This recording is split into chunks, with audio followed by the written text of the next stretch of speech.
Hello and welcome to the Giving Voice to Depression podcast, brought to you by Recovery.com, the best place to find mental health and addiction treatment for anyone, anywhere. Each week, we profile a guest who shares openly about their mental health journey. They share because they understand that when people don't talk about their depression or other mental health conditions, those of us who do struggle with them can feel like we're the only ones, that there's something wrong with us, and that no one understands. We understand. I'm Terry McGuire, the creator and co-host of this podcast. You have my promise that we'll keep it real here. Depression is real, and we're not going to sugarcoat our discussions about it. Hope is also real, and you'll get a dose of that here too. I'm Carly McCullough, a licensed social worker and educator, and Terry's daughter. We've both experienced depression and also support loved ones struggling with it. We're here to normalize talking about depression and mental health in our communities, as well as our families. And to share real-world tested strategies that have worked for other people who have walked similar paths. Thanks for joining us.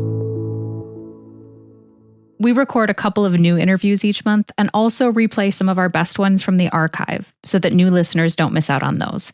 This episode is from the early years when my Aunt Bridget was co-hosting. Hey, Terry. Hello, Bridget. If you listened to last week's episode, you met Shannon, or Shanny Pants, as she's known on social media, and heard how the very real and difficult challenges of being a parent and a person during the pandemic brought her depression to the surface in ways that could no longer be ignored. Today, we continue our conversation with Shannon and look at 3 things that she's doing now that she didn't used to do. Things that are helping her manage her mental health and her life in general. Every time we hear about the tools someone is using to manage and live with their depression, we learn something. Their choices might not work for us for any number of reasons, but there can be comfort found in simply being reminded that there are effective weapons in the battle with depression, and that we shouldn't give up looking for some that will work for us. Here now is Shannon, joining us again to give her voice to depression.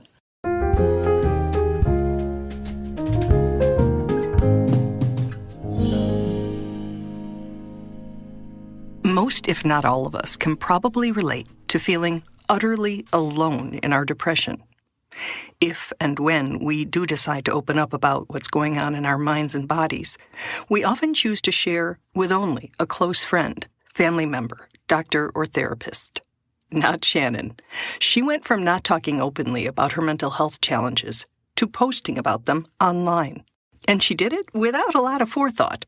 She shared that one of her life challenges is living with depression. The post went viral and was seen and shared across the globe. Her online followers exploded from hundreds to hundreds of thousands. All of a sudden, I'm given this platform where I can be myself. And it wasn't, when I first started, it wasn't 100% authentic because I was just getting into the medication and asking for help and really just starting my healing process. So it's been very exciting. It's, like I said, it's been very therapeutic, just talking publicly on my different platforms and just kind of sharing about my experiences. And then, like I said, having these people reach out to me, I wasn't even expecting that, but having them reach out and say, oh, thank you so much for talking about that. Like, I've been dealing with that. And so my thing is now, and what I like to talk about is, don't go through these things alone, because I went through a lot of different experiences in my life alone and I did not have support. And I think that just fed the depression and that sense of being very alone. It would be funny if it wasn't so damn sad. The thought of nearly 300 million people across the globe, that number is from the World Health Organization, all with depression, all feeling alone in their experience, truly believing that they are uniquely flawed, weak, broken, burdensome, useless, and doomed to feel that way forever because of what is actually a very common and treatable disorder. Such is the nature of stigma, a word that can feel academic and sterile, but is in fact very personal and painful when it causes us to isolate instead of reach out and say, I am in a really dark place and could use some support. And that has helped to be able to talk about things like depression and put it out there. It's not a secret, it's okay. And it feels good to talk about it. And that's where I'm at now. It's like, it's healing to talk about it. And as a normal thing, like you're not the only person that feels this way. You're not the only person that feels that way, Shannon says. And not everyone feels this way. And that was a big realization for me, because I just assumed like everyone feels the same as I feel. I just need to buck up and get tough and deal with it. And now realizing like, okay, not everyone does feel this way. This is something that I need to handle and deal with and not pretend like it's nothing, because it definitely is. It definitely is. And even while not everyone feels it because they may not have depression, even those of us who do feel it so differently. And our own episodes, if that's the word, can be so different from one another, right? There are the ones that you can sort of dust it off and, keep it at a simmer so that you can do at least some of the things that you have to do. And then there are times you're just like, yeah, no. Yeah, definitely. Yeah. Definitely. And that shift in perspective, that acceptance of depression as not nothing, led Shannon to the first of the 3 things she's now doing to better manage her mental health.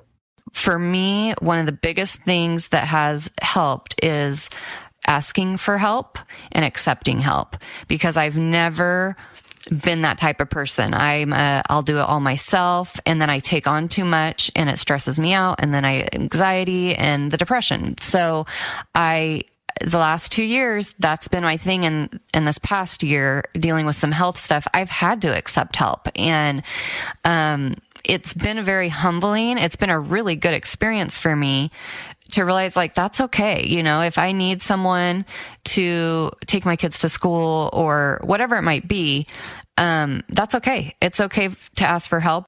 The fear of being a burden can stop us from reaching out. Shannon says, reach out anyway.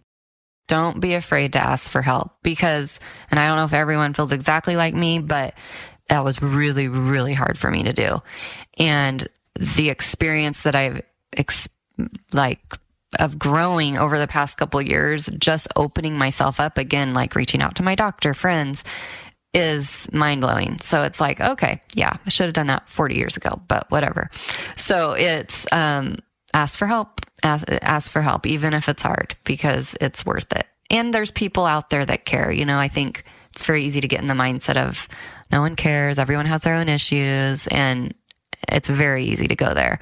So to just know, like, people really do care. People do want to help, and just putting yourself out there. It's hard because it's a vulnerable thing to do, but ask for help.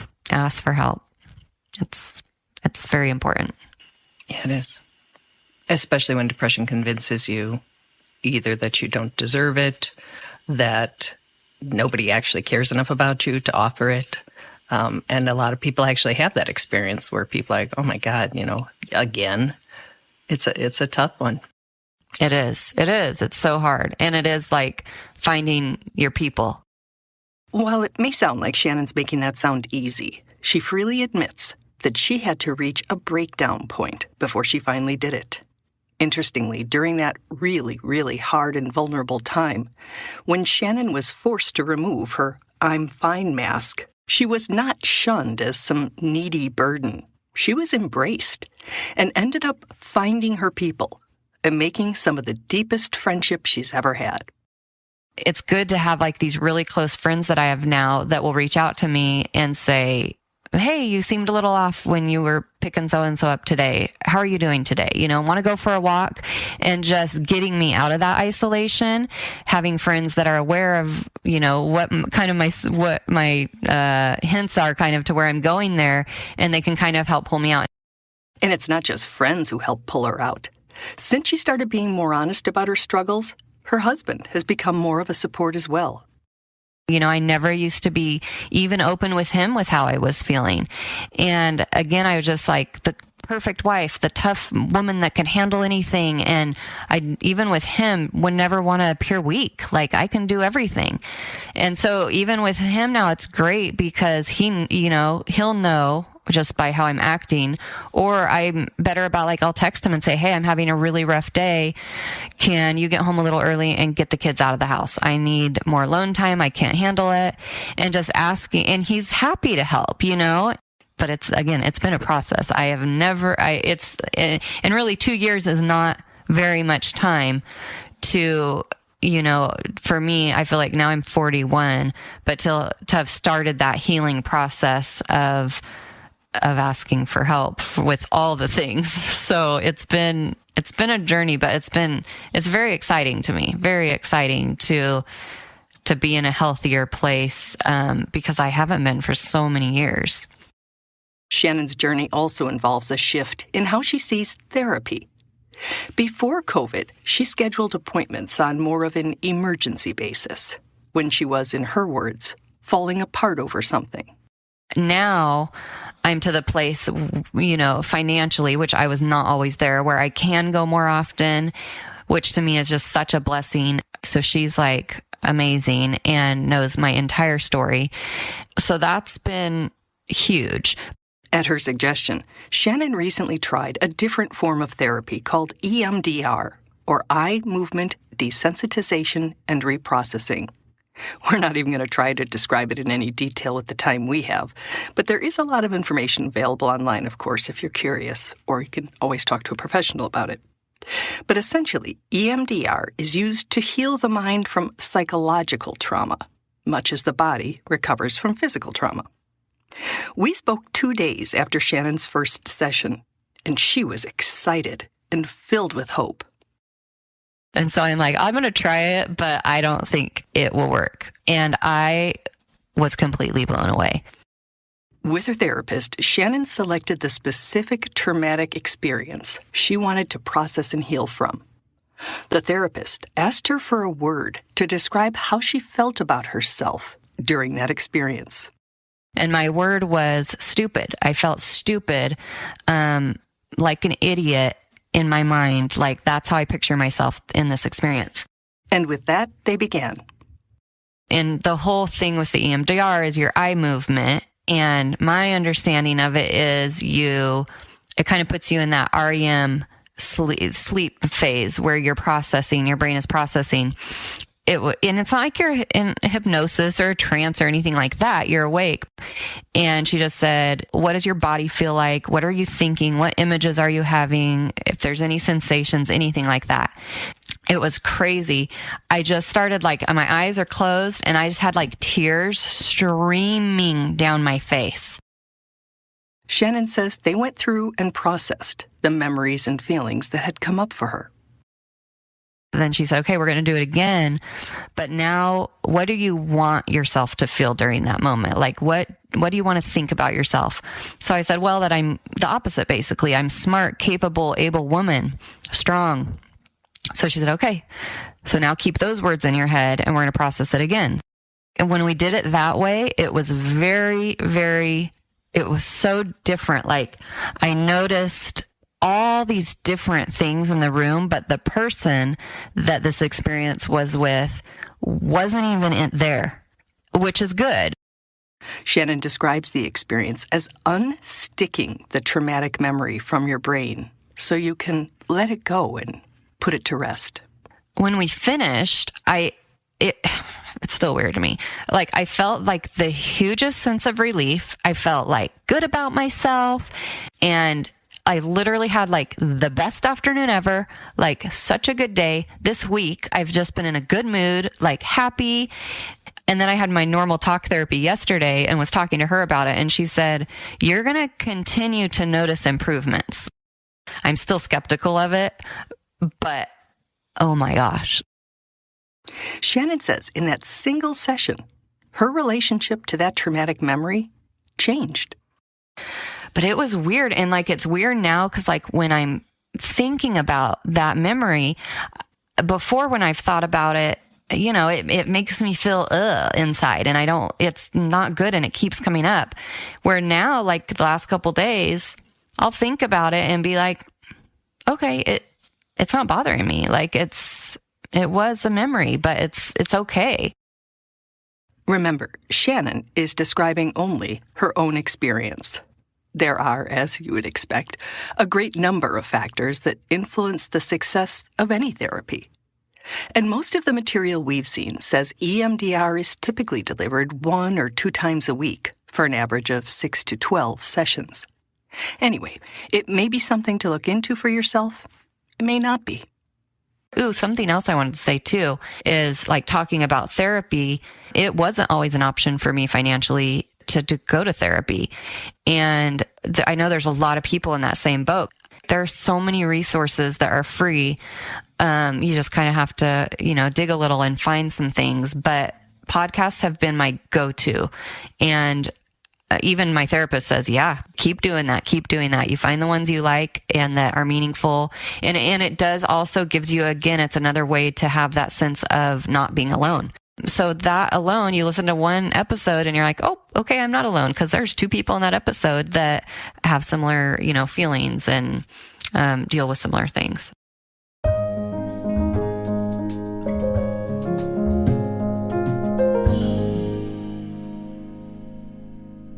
I love it when she said that her relationship to that specific traumatic memory changed, because that's just so ginormous. It allows her to reclaim some of her energy and her power. And by shifting her lens, she's really reprogramming her reality. And I think there's lots of ways to do that. But, EMDR is one that does that as well. Yeah, loosening its grip on us, right? The same as we're trying to do with depression, to just sort of pry its fingers off of us and say, leave me alone. Let me live my life. I like that. Pry your fingers off. Yes. And I like that she says it's healthy to talk about it and that people thanked her for talking about it. That's so contrary to how you feel before you dig in deep and find the strength to tell people. Ask for help even when it's hard.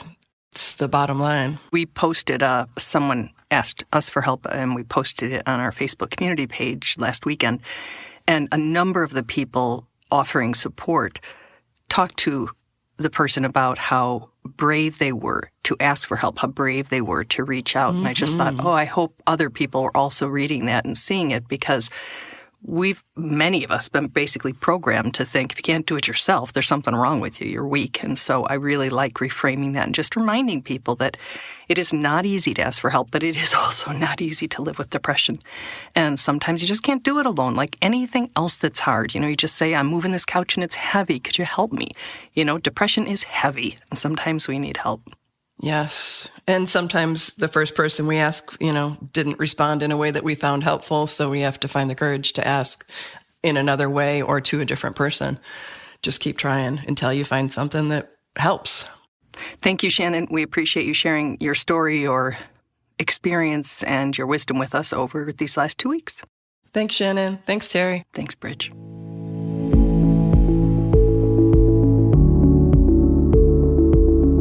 We really hope that this discussion helps give some language or context to your own depression, or ideas for how to support someone else in your life living with it. We invite you to check out the hundreds of episodes in our archive and to explore both the Resource Hub and treatment options on recovery.com. Depression is too dark a road to walk alone. We'll be back next week.